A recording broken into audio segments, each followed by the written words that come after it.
ضيفنا النهارده مسؤول قسم الاغذيه والمشروبات باحد الفنادق مستر سيد حسن. شرفتنا النهارده مستر سيد. حقيقه انا فخوره ان انت معانا النهارده في اقامتنا في احد الفنادق، وعايزين نعرف الناس مفهوم الاوبن بوفيه. اهلا بحضرتك، نتمنى تكون كده معانا اقامه سعيده، وكل النزلاء اللي معانا هنا كلهم اقامه سعيده. تمام. بالنسبه لمفهوم الاوبن بوفيه في بعض الفنادق عندنا هنا، احنا معظم الفنادق المصريه عندنا هنا بتشتغل اوبن بوفيه اللي هو الهاف بورد. تمام. الهاف بورد ده بالنسبه للبوفيه، البوفيه تلاقيه 4 ساعات.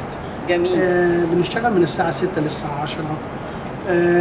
بالنسبه للبوفيه، البوفيه ده حضرتك مثلا الزبون بيبقى عندي هنا المفروض بيخش على البوفيه، بيبدا بالستارتنج السلطات.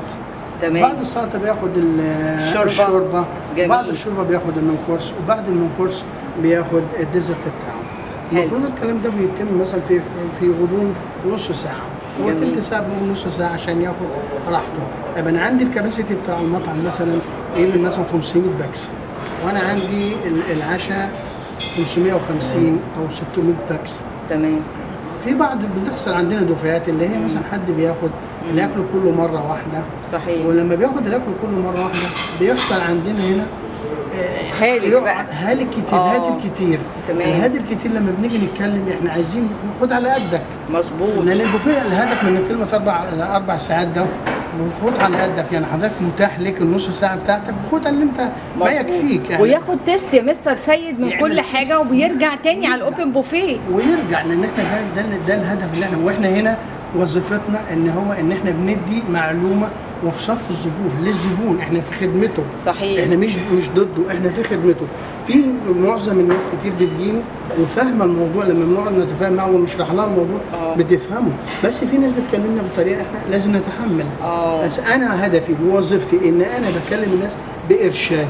الارشاد ان انا جاي هنا هدف ان انا اقول لك عندي كذا كذا كذا البوفيه وخد ما يكفيك. مظبوط. مش عايز الهدف، لان الهدف ده بيتسبب في حاجات كتير. اكيد. كتير جدا. ممنوع ان احنا نقدر نطلعه لحد.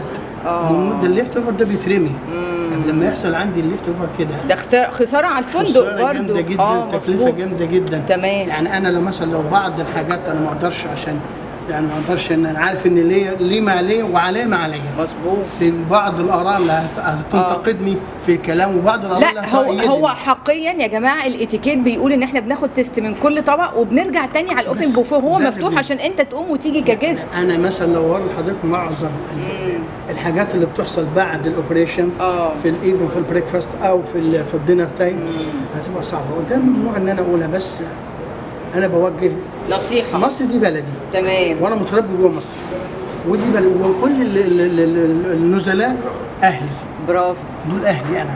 صحيح. لان انا متربي فيهم، وانا ما طلعتش بره، بس اتعلمت هنا. ودرست في الفندقه هنا، وشفت بلدي هنا. تمام. انا كل ما هناك انا بقول لكل الناس الموجوده انا في خدمتك. تمام. وتوجيه لك. انا لما اخش اي منشاه بتبع البوليسي بتاعها، الستاندرز بتاعها. تمام. ما هو اللوائح بتاعها بتقول ايه. ايوه. هنا في معظم الناس بتجيني لا انت مش عارف بتكلم مين او بتعمل ايه. لا لان الموضوع مش كده خالص. صحيح. الموضوع مش كده خالص. انا في خدمتك. صحيح. بقول لك المفروض بيحصل كذا كذا. انت نورتنا ونصايحك قيمه جدا.